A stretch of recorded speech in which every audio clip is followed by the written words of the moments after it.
क्या आप भी थाईलैंड जाने का प्लान कर रहे हो? अगर हाँ तो ये वीडियो आपके लिए। थाईलैंड हर इंडियन की बकेट लिस्ट में जरूर थाईलैंड की होता है। इस सीरीज में हम चाहे शक्ति फिर नाइन जैसी नॉर्थ छोटी छोटी मगर मोटी बातें जानेंगे। For one person, 30,000 or sometimes 40,000. Thailand ये नाम सुनते ही आपके दिमाग में सबसे पहला ख्याल क्या आता है? यहाँ के बीचेस, टेम्पल्स या फिर सेक्स? ये बात किसी से छुपी नहीं है कि सबसे पहला ख्याल आपके दिमाग में क्या आया होगा।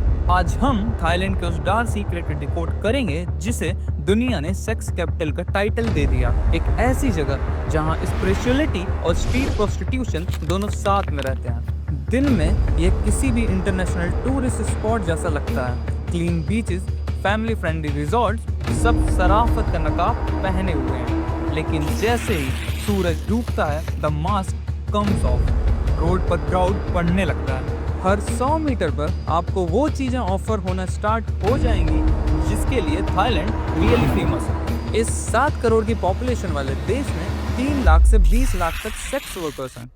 और ये कोई छोटी स्ट्रीट एक्टिविटी नहीं है, यह एक $6.8 बिलियन का मैसिव इंडस्ट्री है जो यहाँ के जीडीपी में अच्छा खासा कंट्रीब्यूशन करता है। सवाल ये नहीं कि यहाँ ये सब होता है, सवाल ये कि क्यों और इसके पीछे की रियल स्टोरी क्या है। इसकी शुरुआत होती है 1905 में, जब थाईलैंड में स्लेवरी सिस्टम अबॉलिश हुआ। Suddenly thousands of women and workers lost their jobs and homes. Unemployment, poverty जैसी चीजें कॉमन हो गई और तब ये एक लास्ट ऑप्शन बन गया। पहले ये सर्विसेज चाइनीज माइग्रेंट्स लेबरर्स को दी जाती थी, लेकिन फिर वो टाइम आया जिसने इसे ग्लोबली स्केल पर बढ़ा दिया। वियतनाम वॉर, जब यूएस, जापान और इंडिया के सोल्जर्स थाईलैंड में रेस्ट और रिक्रिएशन के लिए आते थे, यूएस मिलिट्री ने यहाँ बेसिस बना दिए और इन सोल्जर्स की डिमांड्स पूरी करने के लिए ये इंडस्ट्री रॉकेट की तरह ग्रो की। इमेजिन 1956 से 1964 तक वर्कर्स की काउंट 20,000 से सीधा 4 लाख हो गई। तब से प्रोस्टिट्यूशन थाईलैंड के नेशनल आइडेंटिटी का एक हिस्सा बन गया। जब वहाँ के वर्कर्स से बात की और उनसे पूछा क्या उनकी फैमिली को पता है कि वो क्या करती हैं, the straight answer was no. ये लोग अपने ही देश में डबल लाइफ जीते हैं।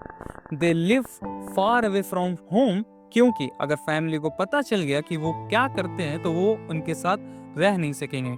उनका मोटिव क्लियर है, आई सपोर्ट माई फैमिली। ये उनका पैशन नहीं, ये उनकी मजबूरी है। एक आखिरी रास्ता जब पैसे कमाने का कोई और दरवाजा नहीं बचता। पर क्या उनकी लाइफ इजी है? They are not solo.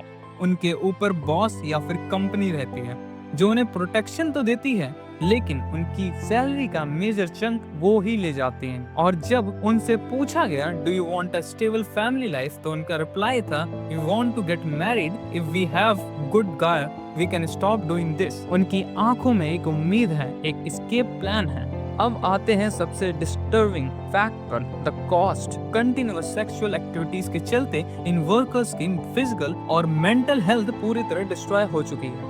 एक रिपोर्ट के मुताबिक 30% फीमेल सेक्स वर्कर्स HIV या फिर एड्स पॉजिटिव हैं और इनकी लाइफ एक्सपेक्टेंसी एक नॉर्मल इंसान से काफी कम हो जाती है। ये लोग आपको स्ट्रीट्स पर हंस कर बुलाएंगे, मगर वो स्माइल की भी एक कीमत होती है। तो जब आप अगली बार थाईलैंड का ट्रिप प्लान करो तो चॉइस आपकी है। क्या आप सिर्फ इस मीनिंगलेस और इमोशनलेस बिजनेस का हिस्सा बनना चाहोगे या फिर थाईलैंड के उस खूबसूरत कल्चर को भी एक्सप्लोर करना चाहोगे जो वहाँ का कई सालों पुराना इतिहास भी है। हमारा मकसद सिर्फ एक है, सोशल अवेयरनेस। अगर आपको ये वीडियो अच्छी लगी तो नीचे लाइक जरूर करें